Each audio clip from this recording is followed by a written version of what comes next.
eləyəcəm. Vaxt itirmədən başlayaq. Birinci sual. Şəklə əsasən yanlış variantı seçin. Deyir ki, A variantında ikinci mayenin tərkibində amin turşuları rast gəlinə bilər. İkinci mayenin tərkibi bura məddədir, turş mühitdir. Burada amin turşuya rast gəlinə bilər. Çünki ikinci hissədə, məddədə yəni pepsin və ximozin zülallarının təsiri ilə amin turşuya qədər parçalanma gedə bilər. Qaraciyərin ifraz etdiyi maddə üçüncüdə toplanır. Bəli. Qaraciyərin ifraz etdiyi maddə burada öd kisəsini göstərib.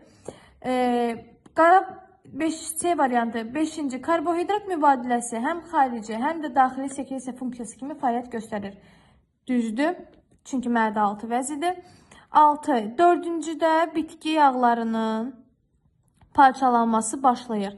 4-cü haradır? 4-cü baxıram ki, 12 barmaq bağırsaqdır. 12 barmaq bağırsağında bəli, bitki yağlarının parçalanması başlaya bilər. Y variantı isə birinci orqan qanlı sidik cövhərindən təmizləyir. Birinci orqan hansıdır? Qaraciyərdir. Qaraciyər qanlı sidik cövhərindən təmizlənmir. Bu böyrəyin işidir. Yəni birinci cavab Y variantı. 1-ə Y. İkinci, qrafikə əsasən İkinci sual. Qrafikə əsasən doğru cavabı tapın. Deməli, baxıram X mavi xətlə göstərilən düz xətdir. Bu düz xət, baxıram ağız boşluğunda həzm olunmayıb, amma mədə və nazik bağırsaq həzm gedib. Hansı maddədirsə, deməli bu karbohidrat olmayacaq. Çünki karbohidrat ağız boşluğunda həzm olunur. Mədədə həzmi getmir, nazik bağırsaqda yenidən həzm olunur. Burada X-a ağız boşluğunda həzm kimi verilməyib. Y qırıq-qırıq xətlə göstərilib. Ağızda həzmi var, mədədə yoxdur, nazik bağırsaqda var. Deməli, Y karbohidratdır. Z isə ağızda, mədədə həzmi yoxdur və nazik bağırsaqda həzmi varsa, bu artıq zal olacaq. Gəlirik nəyə? Deməli, X mədədə zülalların həzmi gedir, amma süd mənşəli zülalların həzmi gedir. Nazik bağırsaqda heyvan mənşəli zülalların həzmi gedir.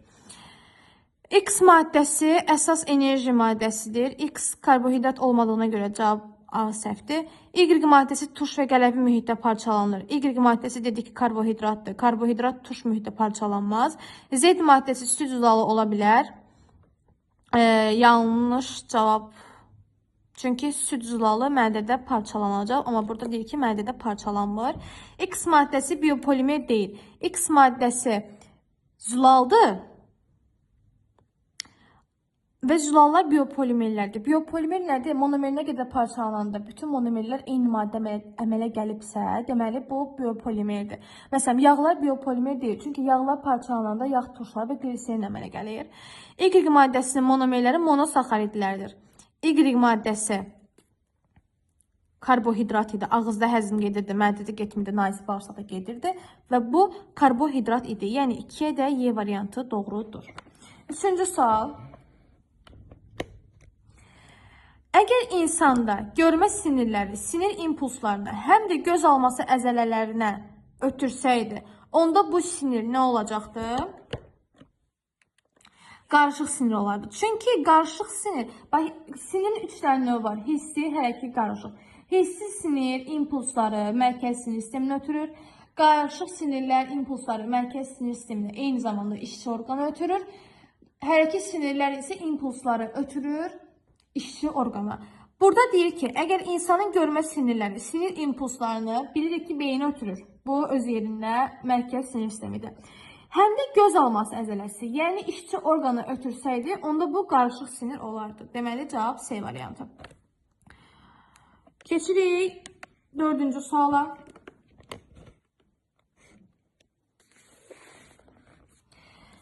Uyğunluğu müəyyən edin. A, B, C. Əzələnin bizə növləri əzələ göstərilib. Biz əzələnin göstərilən hissənin hansı olduğunu müəyyənləşdirməliyik. A ilə əzələnin özü göstərilir. Deməli, A əzələdir. A, D, Y getdi. B, bir neçə əzələ liflərinin dəstələridir. Deməli, əzələ dəstəsidir. C isə əzələ lifinin özüdür. Dəstə toplu şəkildə əzələ liflərindən ibarətdir. Hər əzələ də əzələ liflərindən ibarət olduğuna görə deməli, götürürük nə? Cavab C variantı. 4-də də C. Keçdik 5-ci suala. Deyir ki, Hansı orqanlardan çıxan qan bilavasitə aşağı boş veynaya açılır?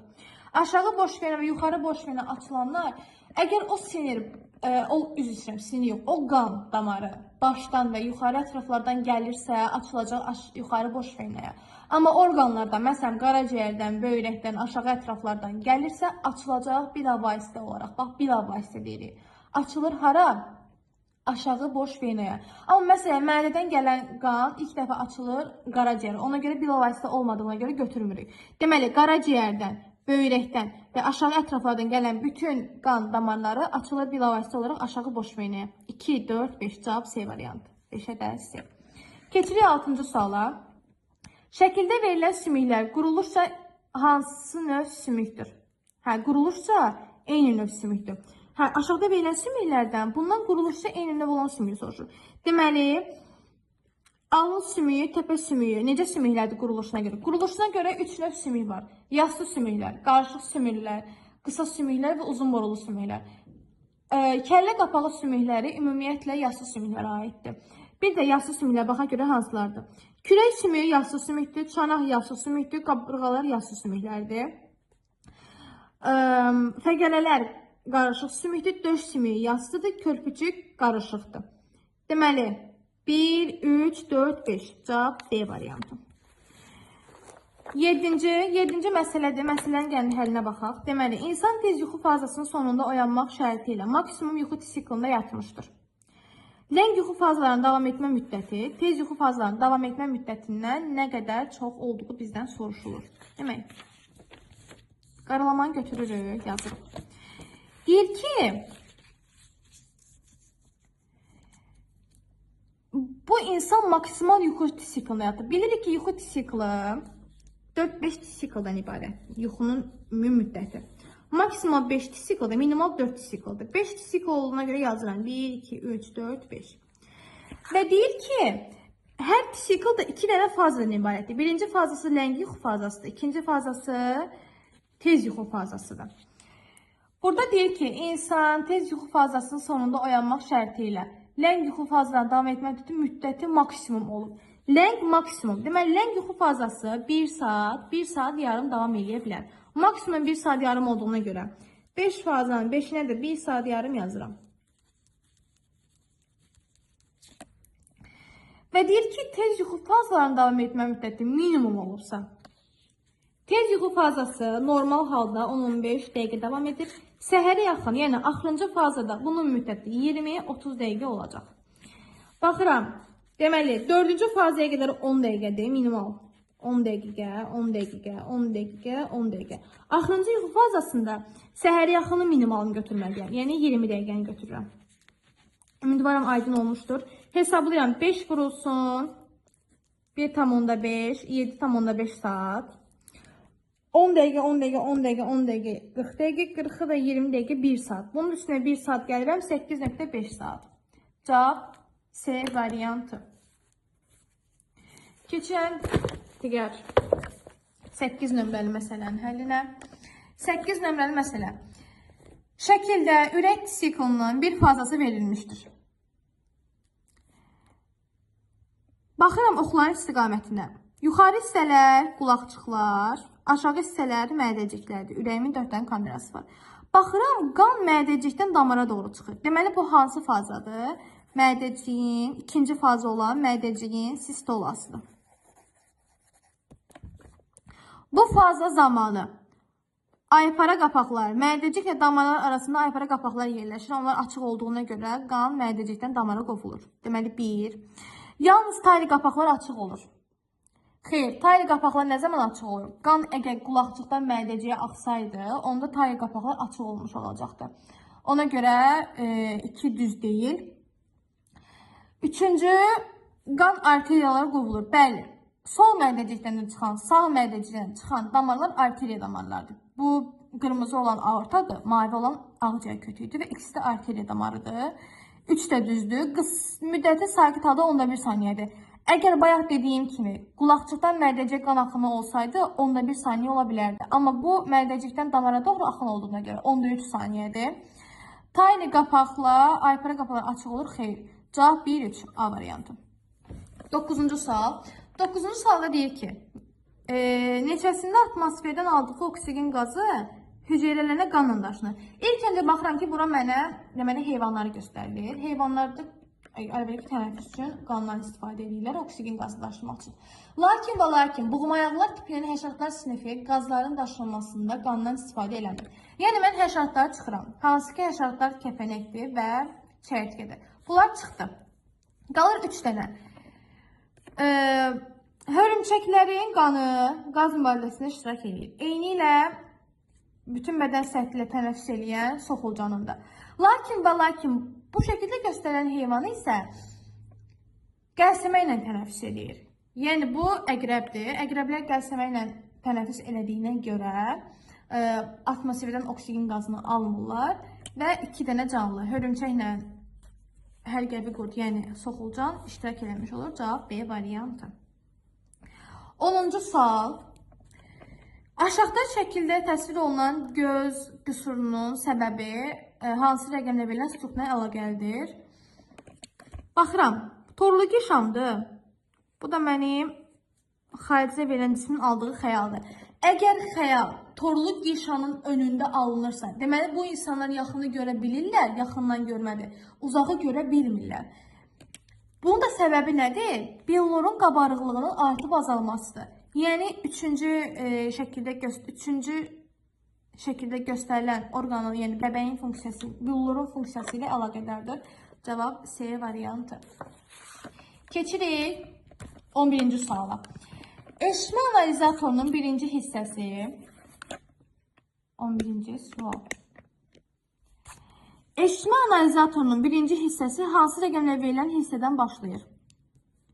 Analizatorlar reseptorların olduğu hissədən başlayır. Əgər impulsun ötürülməsindən söhbət gedirsə, deməli bu 4-cü hissədir. 4-cü hissədəki ilbizdir. İlbiz forması olduğuna görə yadda saxlaya bilərsiniz. Ona görə cavab B variantı. 12. Sağlam qadın orqanizmində hamiləliyin hansı mərhələ və ya mərhələlərində sarı cisim hormon sintez edər? Sarı cisim nəyə görə hormon sintez edir? Çünki yenidən əmələ gələn hamiləliyin qarşısı alınsın deyə. Bu başlanğıc mərhələdə əlbəttə ki olacaq, mütləq şəkildə. Rüşey mərhələsi çünki döl yaranmadığına görə ola bilər.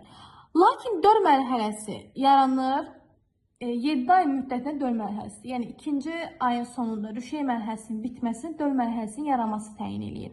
Lakin döl mərhələsinin 1-ci ayında sarı cisim hormon sintez edir. Ona görə 3 mərhələnin 3-ündə də biz sarı cismin hormon sintez edir kimi götürə bilərik. Yəni cavab Y variantı. 13-cü sual. 13-cü sualda bizə deyir ki, cəlbəli əsasının X və Y ifadəsinin qiymətini tapın.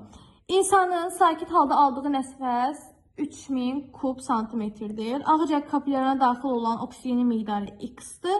Xaric edilən havadakı karbon qazının miqdarı isə Y-dir. Sakit halda udduğu hava 3000 kub santimetr olduğuna görə ağciyər kapillərine daxil olan oksigen miqdarını soruşur. Deməli, əziz müəllimlər və abituriyentlər, oksigen 21% orqanizmə daxil olur. 16% orqanizmdən xaric olur.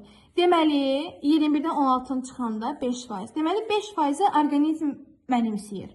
Həmin mənimsəmələr ağciyər kapillərlərində gedir, alveolların tərkibində. Ona görə də 3000-in 100%-dir. Onun 5%-i X-in miqdarı olacaq. Yəni, bundan bunu ixtisarlədim, 150 millilitr. Xaric edilən karbon qazının miqdarı isə biz hava tənəffüs edən, yəni tənəffüs zamanı %3% karbon qaz alırıq. Aldığımız havanın %3-ü karbon qazdır. Verdiyimiz havada 4% karbon qazı var. Yəni 3000 kub santimetr aldığımız havadırsa, verdiyimiz hava da 3000 kub santimetrdir. Onun 4%-i, bu səfər 4%-ini tapırıq. Bunu yenə 4 qoydum. Onun 4%-i xaric edilən karbon qazının miqdarı olacaq. Bu bundan getdi. Cavab 120 millimetr ya da kub santimetr. Yəni cavab C variantı. 13-ə C-dir. Keçək 14-cü məsələnin həllinə. 14-cü məsələdə bizə nə istəyir? Bir ailədə ata və ananın qan qruplarının təyin testi aşağıda kimi təsvir olunub. Bu ailədə doğulacaq uşaqlar hansı qan qrupuna malik olacaq? Deməli, qırmızı ilə çökmədir, nöqtə olanda çökmə deyil və anti-A-nın antibi damladılıb. Hə, Əgər anti-A damladılıb, atanın qanında çəkmə prosesi gedibsə, deməli atanın qan qrupunda A yoxdur. A antigeni yoxdur. B-ni damlatmışıq. Atanın qanı çökmə oluyubsa, deməli atanın qanında B antigeni var. Deməli ata ola bilər ya 3-cü qan qrupu. Yəni 2 genotipdə 3-cü qan qrupu. Gəldik anaya. Ananın qanında A-nı damladanda çökmə olmayıb. Amma B-ni damladanda çökmə olub. Deməli ananın qan qrupunda B geni yoxdur. Ya AA-dır, ya da AO-dur. Bizdən soruşur ki, bu ailədə doğulacaq uşaqlar hansı qan qrupuna malik ola bilər? Ehtimal da soruşduğuna görə maksimum hansından ola bilər? Baxaq, əgər atanın qan qrupu BB olsaydı, anada AA olsaydı, əmələ gələn uşaqlar yalnız AB olacaqdı. 4 qan qrupuna, 4-cü qan qrupuna malik olacaqdı. Yox, əgər BO olsaydı, ana da AO olsaydı, BO 2 tip qamet verəcək. B və O. AO da 2 tip qamet verir. AO. Bunlar çarpazlaşanda B ilə A, AB əmələ gətirir. B ilə O, BO. A ilə O, AO. O ilə, yəni 0 ilə 0. Qısaca O deyirəm də, yəni 0 ilə 0 da 0 əmələ gətirəcək. Deməli, 4 də olacaq, 3 də, 2 də, 1 də. Hər 3 qrupun 3-ü də var. Cavabı Y variantı. Yəni BO dedim, yəni B0 da deyə bilərsiniz. Sadəcə olaraq mən asan göründüyü üçün BO deyirəm. Deməli 15 şəkli əsasında yanlış fikri müəyyənləşdirin. Yumurtalıqların şəkli verilir. Ümumiyyətlə qadın cinsiyyət orqanının şəkli verilib. Strukturlarının. Deməli normal hamiləlik zamanı 2-də yumurta hüceyrə rast gəlinir. 2 haradır? 2 uşaqlıqda. Hamiləlik zamanı uşaqlıqda yumurtaya rast gəlinməz. Yumurta hüceyrə rast gəlinməz. A səhvdir. Zaten bizdən səhvə soruşur. Elə A variantı. Digərlərinə baxaq. Sarı cisim 3 əmələ gəlir. Bəli, sarı cisim yumurtalıqlarda sintez olunur. Hamiləliyin rüşey mərhələsi 2-də başlayır. 2 haradır? Bəli, rüşey mərhələsi oradadır. Başlanğıc mərhələsi borulardır. Yəni 1-də gedir.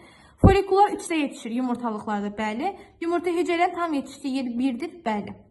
Elə mayalamada 1-də baş verir. Deməli, baxaq. 6. Sit toplayıcı borucuq nefronun hissəsinə aid deyil. Bunlar hamısı nefronun hissələrdir. Hansı ki, qədəhə bənzər kapsuldur, qıvrım kanalcıqlardır, Henle ilgəydir. Amma sit toplayıcı borucuq isə aid deyil. 17. DNT molekulunda guanin və sitozin nukleotidlərinin sayının cəmi, adenin və timin nukleotidlərinin sayının cəmindən 2 dəfə azdır. Bu DNT molekulunda en sayda hidrogen rabitəsi olarsa, həmin molekulda neçə sitozin nukleotidi olduğunu hesablayın. Deməli, bizə məsələdir. Məsələnin həlli üçün biz götürürük qələyimizi, başlayırıq yazmağa. Deməli, bizim məsələmizdə bizə deyir ki,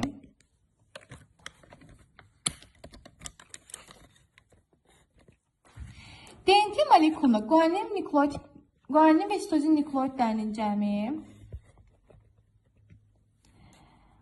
2 dəfə çoxdur. Guaninin üzərinə sitozin gəlirəm. Adeninin üstünə timin gəlirəm. Adenin timinin yarısının cəmi guaninin sitozinin cəminə bərabərdir. Burada mən tapıram. Bilirəm ki, DNT molekulunda da guanin və sitozinin cəmi, adenin də timinin cəmi bir-birinə bərabərdir. Deməli, sitozin, mənə sonda nəyi soruşur? Sitozin soruşur. Deməli, guanini sitozin əvəz eləyirəm. Sitozin üstə gəl sitozin. Burada fərqi yoxdur. Adenin üstə gəl, timinin yerinə adenin qoydum, böldüm 2-yə.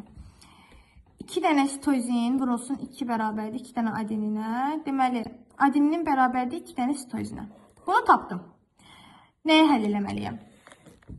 Hidrogen rabitənin 2 dənə düsturu var. Birinci düsturu ya sən hidrogen rabitələrini 2 dənə adenin, üstə gəl 3 sitozin kimi yazasan. Çünki adeninlə timin arasında 2 hidrogen rabitəsi var. Sitozinlə guanin arasında 3 hidrogen rabitəsi var. Ya da ümumiyyətlə yaza bilərsən, ümumi nukleotidlərin sayının cəmi üzərinə gəlsin. Sitozinin ya da guaninin cəmi. Bizdən sitozin soruşuna görə mən sitozin yazıram indi hal-hazırda. Sitozinin miqdarını soruşur. Mən birinci düsturdan hesablasam mənim üçün daha rahat olacaq. Deməli, hidrogen rabitələrinin sayı n verib. N bərabərdir. Hidrogen rabitələrinin sayı n verilib. N bərabərdir. Sitozinlə əvəz elədiyimə görə 2-ni vururam. Baxıram, A mənim 2 dənə sitozinə bərabərdir. Burada yazmışıq. A 2 dənə sitozinə bərabərdir. Deməli, 2 vurulsun 2 sitozin, üstə gəlsin 3 dənə sitozin. N bərabərdir 4 sitozin üstə gəl 3 sitozin, N bərabərdir 7 sitozinə, sitozin də bərabərdir N bölünsün 7-yə. Ümidvaram bütün müəllimlərə aydın olmuşdur. Cavab ona görə olur B variantı. Keçirik 18-ə. Kapillar birə deməli verib bizə qaraciyər, bir də verib böyrəyi. Uyğunluğu müəyyən etməliyik, yəni Venn diaqramını doldurmalıyıq. Kapillarları iki dənə vena arasında yerləşə bilər. Normal halda arteriya kapillar venadır. Hər orqana girən damar arteriyadır, içərisində kapillarlardır və venalardır. Ya da ətrafında kapillarlardır. Amma lakin qaraciyərdə vena kapillar vena sistemində mövcuddur. Böyrəkdə arteriya kapillar arteriya sistemində mövcuddur. Bunu hər orqanı keçəndə öyrənirsiniz. Deməli, kapillarları iki dənə vena arasında yerləşə bilən qaraciyərdir. Qanı zərərli maddələrdən təmizləyən böyrəklərdir. İnsulin hormonu hədəf orqanı olan qaraciyərdir. Kapillarları iki dənə arteriya arasında yerləşə bilər. Bu böyrəklərdir. Və bədən temperaturunun tənzimlənməsində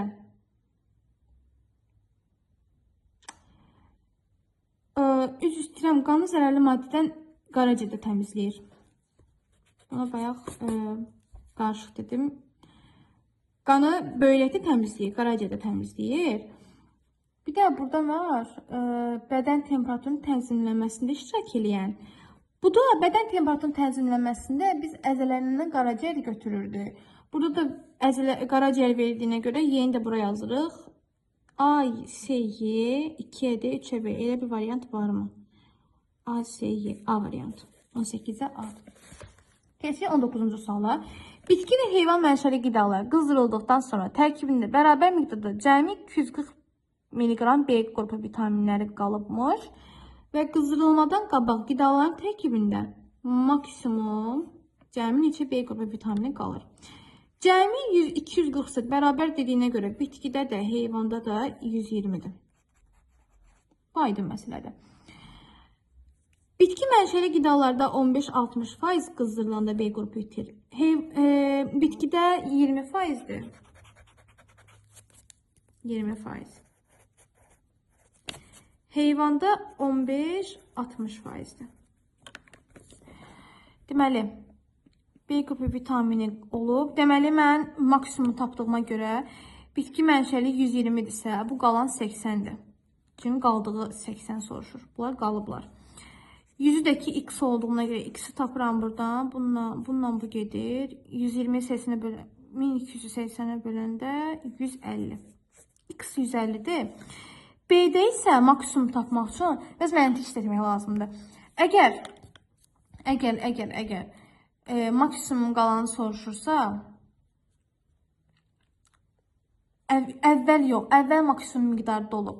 Demək, mən elə bir rəqəm götürməliyəm ki, itki az olsun. Yəni, mən götürməliyəm 40%. 120 40%-dir, 100 x-dir. Əvvəl maksimum əvvəl əmələ gələn maksimum götürməliyəm. Ona görə bununla bu ixtisar gedir. 1204'e böləndə 300. Bunların cəmi soruşur 450. Cavab C variantı. 19'a C. 20-ci sual. Aşağıda sağlam qadının normal postembryonal inkişafı dövründə baş verən sarı cisim fazalarının müddətinin 10 yaşından asılılıq qrafiki verilmişdir. Qrafikə əsasən x-in maksimum qiymətini hesablayın. Deməli, mayalanma baş verməyib, aybaşı siklda 28 gündür. Aybaşı siklı 28 gündür, deməli 1 ildə 13 dəfə bu qadın aybaşı olub. 365'i 28'e bölərək tapa bilərsiniz. Sarı cisimdə cəmi 14 gün hormon ifraz edir. 4550'ni bölürəm 14'ə, eləyir neçə? Burada 3 dəfə, bu eləyir 42, 25, 35'də 2 dəfə 28, bu da eləyir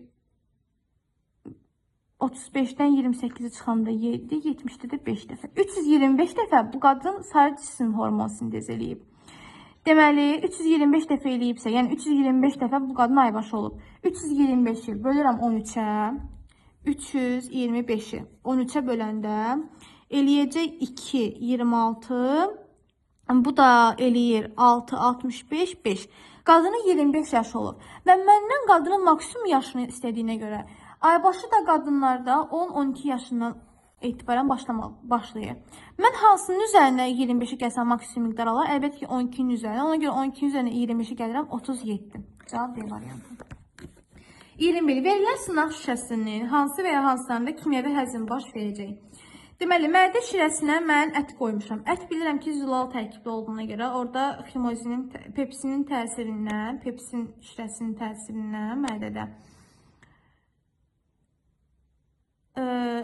parçalanma gedəcək.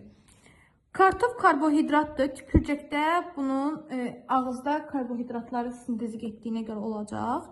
Yağ da ki, qoymuşam emə, mədə-altı vəzi, yağlar lipazanın təsirindən mədədə həzm olundu. Yəni, üçündə də var. Cavab C variantı. Hansı istiqamətdə maddələrin çevrilməsi mümkün deyil? Əvvəla baxırıq, karbohidratlar zülalı ömür boyu çevrilə bilməz. Ona görə 6'lara çıxandan sonra cavab qalır C variantı. Zülallardan yağ çevrilə bilər. Yağdan karbohidrat əmələ gələ bilər. Çevrilmədən söhbət gedir. Yəni, karbohidratdan da bunlar öz aralarında mümkün əmələ gəlməsi. Zülallardan da ki, karbohidrat meydana çıxa bilər. 23-cü sual. Şəkildə verilən sümüklərin hansıları oynaq əmələ gəlməsində iştirak edir? Alt çənə ilə gicgah oynaq əmələ gətirir. Və üstəlik oynaq əmələ gətirən bir də ənsə sümüyüdür ki, birinci boyun fəqərəsini oynaq əmələ gətirir. Yəni 1, 2, 6 oynaq əmələ gətirə bilir. 24-cü sual. 24-cü sualda baxanda deyir ki, aşağıdakı cədvəldə bir xəstəliyə verilən vitaminin nəticəsində xəstənin vəziyyəti göstərilir. Hə, yəni vitaminləri qoymuşam, xəstə ya sağalıb ya da sağalmayıb. Aha. ADY vitaminlərini verəndə xəstə sağalma müşahidə olunur. Deməli, xəstəliklə A vitaminindən təsirindən, çaşmamazlığından törür. Nə D-nin, nə Y-nin. ASK verəndə sağalma varsa, çünki A olanda deməli burada A-nı çıxıram. BK-nı verəndə sağalmırsa, deməli K da sağaltmadan görə, sağaldan C olduğuna görə xəstə nədir? Skorbut xəstəliyindən əziyyət çəkir. Skorbut C vitamininin çaşmamazlığından yaranır. 25. Yetkin halda insanın yalnız öz diş növü ilə qonşu olan dişlərinin sayının öz diş növü ilə qonşu olmayan dişlərinin sayına nisbəti. Dişlərin mən belə figurlarından çəkib göstərirəm. İndi deyəcəm hansılardır. Məsələn, bu 4 bucaqlı kəssi dişlərdir. 4 dənədir. Bu 3 bucaqlı köpək dişlərdir. Bu kiçik dairələr kiçik az dişlərdir. Bu böyüklərdə böyük az dişlərdir. Baxıram. Bu bir dənə üst çənədir məsələn. 2 dənə kəssi diş öz diş növü ilə qonşudur. Bu 2 dənə.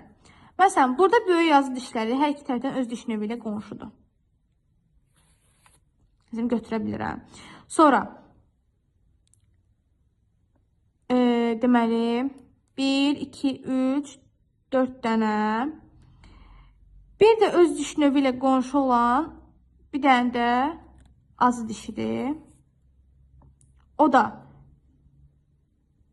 digər qonşu dişlərlə öz azı dişlər olduğuna görə üst çənədə 6 dənə oldu. Alt çənədə də eyni 6 dənə olduğuna görə 12 dənə diş edir ümumilikdə. Öz diş növü ilə qonşu olmayan ümumiyyətlə köpək dişləridir.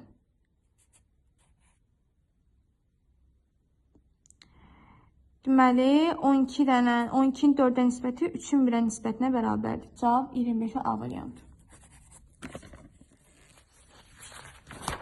26-cı sual. Uyğunsuzluğu müəyyən edin. Hə, bizə parasimpatik, simpatik sinirlərin çıxdığı şöbələri verir. Deməli, B və K parasimpatik sinirlərdir. B, K düzdür, parasimpatik sinirdir. E mədə-altı vəziyyət son simpatik sinir D-dən gəlir. Mədə-altı vəziyyət simpatik sinir D-dən gəlir, düzdür. Böyrəkləri simpatik sinirlər Y-dən gəlir. Simpatiklər Y-dən gəlir, düzdür. Böyrəkləri parasimpatik sinir K-dan gəlir. K-dan. Xeyr, böyrəyə parasimpatik beyin kötüyündən gəlir. Bir dənə parasimpatik omadan gələnlər cinsiyyəti idi, bir də stik hissəsi idi.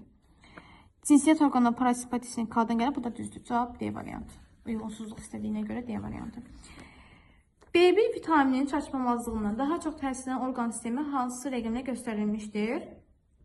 B1 vitamini çatışmayanda sinir sistemi zədələnir. O da ki 4'dür. Ən çox sinir sistemi. Ümumiyyətlə B1 vitaminidir, B12'dir. Bunlar çatışmayanda orqanizmdə sinir sistemində ağrı xəstəliklər meydana çıxır. Çox böyük ağrılar meydana çıxır. 28. Deməli, insanda A orqanından qanla çıxan eritrosit, B orqanının çatması zamanı ardıcılığı yazın. A qaraciyərdir, B mədədir. Qaraciyərdən mədəyə bilavasitə gələ bilmədiyinə görə qaraciyərdən aşağı boş venanın ürəyi açılır. Ürəkdən gedir ağciyərə. Ağciyərdə təmizlənir. Yenə aortadan açılır mədəyə. Yola baxaq indi. Qaraciyər aşağı boş venanın hara açılır? Sağ qulaqcığa. 4. Sonra sağ qulaqcığın bilavasitə sağ mədəciyə tökülür. Sağ mədəcikdən də çıxan damar ağciyər arteriyasıdır. 5. Ağciyər arteriyası qanı hara aparır? Promoy aparır ağciyərə. Ağciyərdə qan tərtəmiz oldu. 4 dənə vena ilə gəlir tökülür sol qulaqcığa. 2. Sol qulaqcıqdan sol mədəciyə. Oradan da aortaya gəlir. Aortadan da arteriyaya ayrılaraq mədənin böyük qan dövranı başlayır. Yəni mədə orqan ümumiyyətlə bədənin orqanlarına qan daşınmağa. Yəni cavab 4, 6, 5, 2, 1, 3. 4 A variantı. 29. Bağırsaqdan qana sovrulan qidalı maddənin ilk gəldiyi orqan qaraciyərdir. B. Şərtsiz refleksə aiddir. Şərtsiz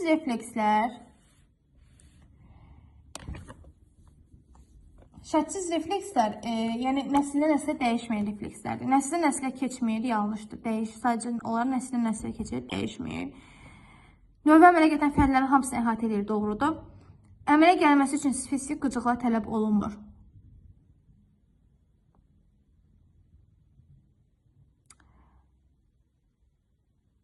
Yox, əmələ etmir deyib. Əmələ etməlidir amma. Deməli, B də səhvdir, A da səhvdir. Əmələ gəlməsi üçün spesifik qıcıqlar tələb olunmur. Niyə görə ki? Əlbəttə, tələb olunur. Hər bir qıcığın əmələ gəlməsi üçün spesifik qıcıq lazımdır. Refleks qövsü, baş beyin yarım kürələrini, yəni əgər bir refleks əmələ gəlirsə, onun mütləq qıcıq tələb olunur. Ona görə də C səhvdir. Refleks qövsü, baş beyin yarım kürələri qabığından keçmir. Doğrudur. Şərti refleks qövsü baş beyin yarım kürələri qabığından keçir, amma şərtsiz keçmir. Müəyyən zaman sonra sönür və ya yenisini əvəz olunur. Yanlışdır, bu şərti refleksdir.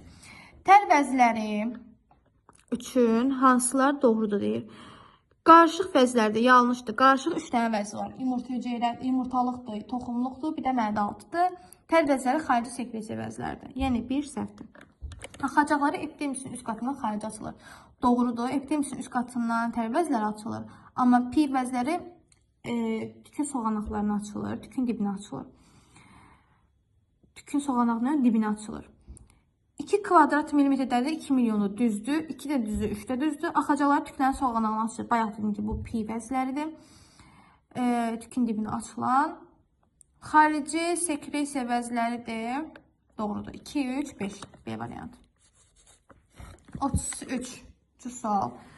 Nöqtələrin yenə uyğun gələn ifadə müəyyənliyi nə deyir bizə? Şərti reflekslərin öyrənilməsi ilə əlaqədar itlər üzrə aparılan təcrübə. Bu təcrübə aparmışdı Pavlov. Lampanın yanması zamanı ağız suyunun ifrazına səbəb olan qida mərkəzi ilə həmən gördüyünə görə artıq yanıraq işığı yananda da görmə orqanı ilə gördüyünə görə. Deməli, qida ilə görmə arasındakı əlaqə müvəqqəti əlaqədir.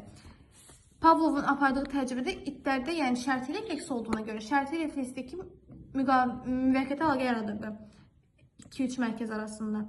Ona görə 2, 6, 4 C variantı. 33-cü sual. Doğru cavabı müəyyən edin. İnsanda sarı sümük iliyinə malik olan sümüklər borulu sümüklərdir. Bu aydın məsələdir. Deməli, tapmalıyıq borulu sümüklər. Gövdə skeletinə aiddir, xeyr, ətraflara aiddir. Qarjıq sümükdir, xeyr, borulu sümükdir. Kəllə skeletinə aiddir, kəllədə borulu sümük yoxdur. Yassı sümüklə birləşə bilər. Baxaq, borulu sümüklər hansılardır? Bazıdır, buddur, baldırdır, saitdir. Bunu sümüklər borulu sümüklərdir. Bazı kürək sümüyü ilə birləşir. Buddakı yassı sümüyü ilə birləşir. Ona görə ola bilər. Kürək də budda yassı sümükdür. 24-cü sual. Yanlış cavabı seçin. Qadınlarda daxili sekres əvəzlərinin sayı kişilərdən çox ola bilər. Doğrudur. İnsanın bir hüceyrəsində xromosom sayı 46-dan az ola bilər. Bu da doğrudur. Nəyə görə? Çünki 23 dənə xromosom ola bilər. İnsanın hüceyrəsində, məsələn, yumurta hüceyrə spermatozoiddə 23 dənə xromosom ola bilər. İnsan bir növ neyronun ətrafında əlaqəlidir. Buna bəzən hər ikində deyirlər iş sorğuna əlaqəlidir. Amma bu əsas hissidir. Hissi neyron ətrafına əlaqəlidir. Yəni bir növ neyronu budur. Doğrudur. Qan birləşdirici toxumada düzdür. Birləşdirici toxumanın qan idi, sümü idi, vətərlər bağları idi, növləri var idi. Limfa hüceyrələrinin daxili maye mühitini təşkil edir. Xeyr, limfa orqanizmin daxili maye mühitini təşkil edir. Hüceyrənin deyil. Doğru cavabı tapan leykoplastlar 2 lipid cərgəsinə malikdir. Xeyr.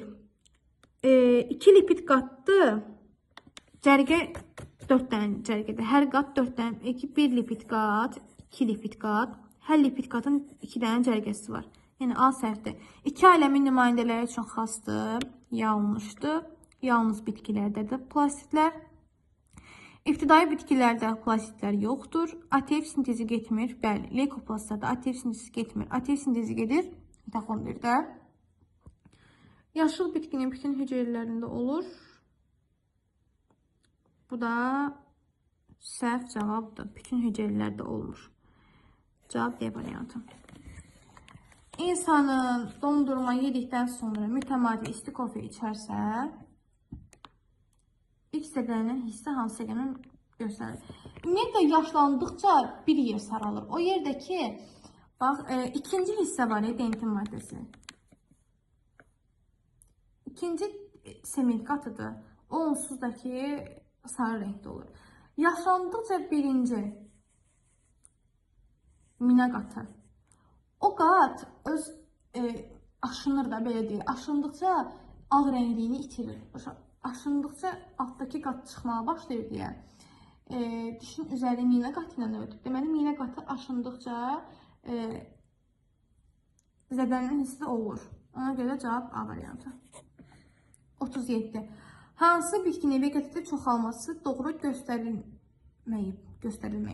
Quşarmuda kök pöhrələrindən çoxala bilər. Qaymaqçıya kökümsovla çoxala bilməz. Çünki qaymaqçıya kökün şəkli dəyişməsidir, amma kökümsov gövdənin şəkli dəyişməsidir. Bənövşə yarpaq çiynə çoxala bilər. Yarpağın üzərində əlavə kök əmələ gəlir. Əlavə tumurcuq əmələ gəlir, düz istəyirəm. Topinambur gövdə yumrusu. Ola bilər. Topinambur gövdən yumruları əmələ gətirir. Ayrıqotu kökümsov əmələ gətirdiyinə görə cavab B variantıdır. 38-ci sual. Verilən fikirlərdən hansı doğrudur? Onurğa beyindən 31 cüt sinirlər çıxır. Beyincəyi baş beyinlə onurğa beyini əlaqələndirir. Onurğa beyindən 31 cüt hissi sinirlər çıxır. Doğrudur. Üzrəm, yanlışdır. Hissi deyil, qarışıq sinir çıxır. Beyincik baş beyni onurğa beyini əlaqələndirir. Uzunsov beyindir baş beyni onurğa beyini əlaqələndirən. Göz almasına hərəkət edilən əzələlərin sinir mərkəzi beyin kökündə yerləşmir. Yerləşdiyi hissə varol körpüsüdür, ya digər adı ilə beyin körpüsü. Ara beyin skelet əzələlərinin gərginliyini bizdən doğrunu soruşur. Səhv edilir. Ara beyin skelet əzələlərinin gərginliyi tənzimləyir. Səhvdir. Əmmə, öksürmə mərkəzləri orta beyində yerləşir. Səhvdir, uzunsov beyindir. Göz almasına hərəkət əzələ. Beyin kötüyü deyilir. Beyin kötüyü düzdür. Müəllimlər düzdür. Niyə görə düzdür? Çünki beyin kötüyü 3 dənə hissədən ibarətdir. Orta beyindən, beyin körpüsü və ya barol körpüsü, bir də deyilir uzunsov beyindən. Göz almasına hərəkət edən əzələ beyin körpüsündə olduğuna görə biz bunu götürə bilirik. Ona görə C yazmaq düzgündür.